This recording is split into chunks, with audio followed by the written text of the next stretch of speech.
کسی ایک آدمی یا کسی ایک خاندان کو اس کے گناہوں کی وجہ سے تباہ نہیں کرتے،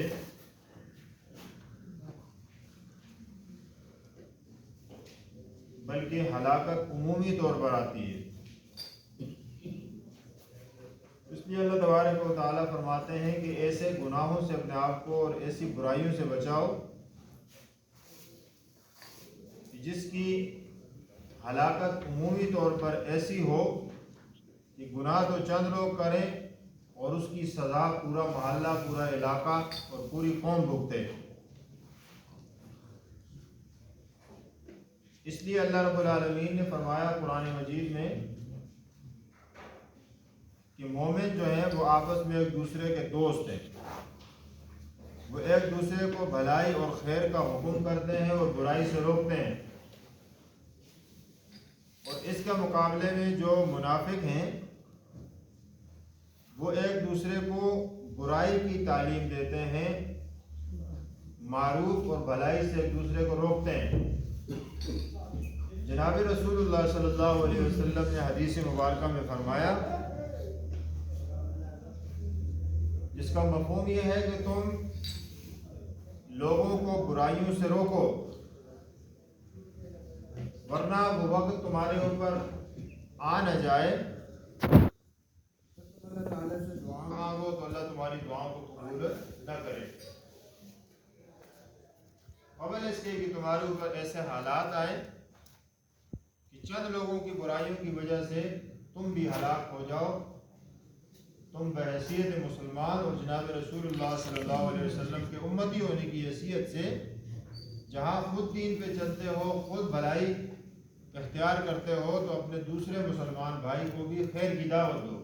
اور جہاں تمہیں کوئی برائی نظر آئے تو اس برائی کو اس سے مٹانے کی کوشش کرو، اختیار چلتا ہے تو ہاتھ سے منع کرو، نہیں تو اپنی زبان سے منع کرو، اور نہیں تو آخری درجہ یہ ہے کم از کم اس برائی کے اوپر راضی مت ہو جاؤ، دل سے اس کو برا جانو۔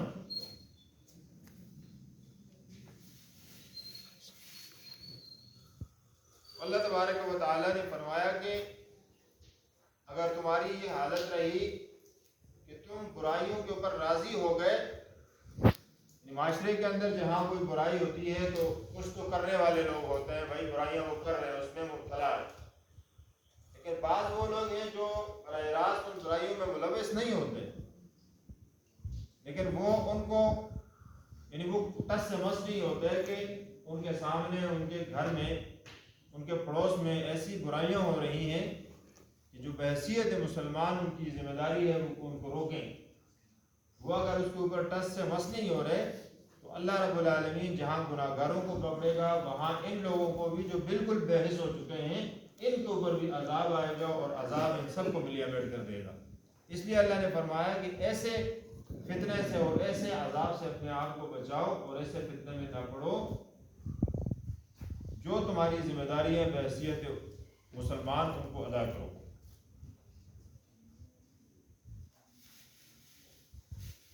اللہ تبارک و تعالیٰ نے زکوٰۃ ادا نہ کرنے والوں کی مذمت اور برائی بیان کی ہے۔ فرمایا ان الذین یکنزون الذهب والفضة ولا ينفقونها في سبيل الله فبشرهم بعذاب أليم یوم یحمى علیہا فی نار جہنم فتکوی بہا جباہہم وجنوبہم وظہورہم ھذا ما کنزتم لانفسکم فذوقوا ما کنتم تکنزون۔ فرمایا کہ وہ لوگ جو خزانے جمع کرتے ہیں سونے چاندی کے، لیکن اس میں خدا کے حقوق ادا نہیں کرتے، نہ زکوٰۃ دیتے ہیں، نہ اس کے علاوہ دیگر جو حقوق مالی ان کے ساتھ متعلق ہیں وہ بالکل ادا نہیں کرتے، تو فرمایا کہ ایسے لوگوں کو یہ بات بتا دیجئے کہ یہی مال آپ کے لیے کل قیامت والے دن عذاب کا ذریعہ اور باعث بنے گا۔ عذاب کا ذریعہ کیسے بنے گا کہ اللہ تعالیٰ کل قیامت والے دن اسی تمہارے مال کو گرم کریں گے جہنم کی آگ کے اندر، اس کے ذریعے سے تمہاری پیشانیوں کو داغا جائے گا، تمہارے جو پہلو ہیں ان کو داغا جائے گا، اور تمہاری پیٹھوں کو داغا جائے گا۔ ان تین جگہوں کے اوپر گرم سلاخیں کیوں لگائی جائیں گی؟ دیکھیں، جب بھی کوئی مانگنے والا آتا ہے یا ضرورت مند کسی مالدار کے سامنے آتا ہے، اس سے سوال کرتا ہے، تو وہ بخیل آدمی اور کنجوس آدمی جو مال سے اتنی زیادہ محبت کرتا ہے، وہ اس کو دینے کے بجائے وہ ناراض ہو جاتا ہے۔ سب سے پہلے ناراضگی کی جو آثار ہیں وہ اس کے چہرے پر آتے ہیں اور چہرے پہ بل پڑتے ہیں۔ فرمایا دنیا میں تم اس بخل کی وجہ سے چہرے پہ بل لاتے تھے، کل قیامت والے دن سب سے پہلے تمہارے چہرے کو اور تمہاری پیشانی کو داغا جائے گا، اس کو گرم کر کے۔ پھر جب وہ سائل تھوڑا سا اصرار کرتا ہے تو یہ آدمی منہ موڑ لیتا ہے اس سے پہلو۔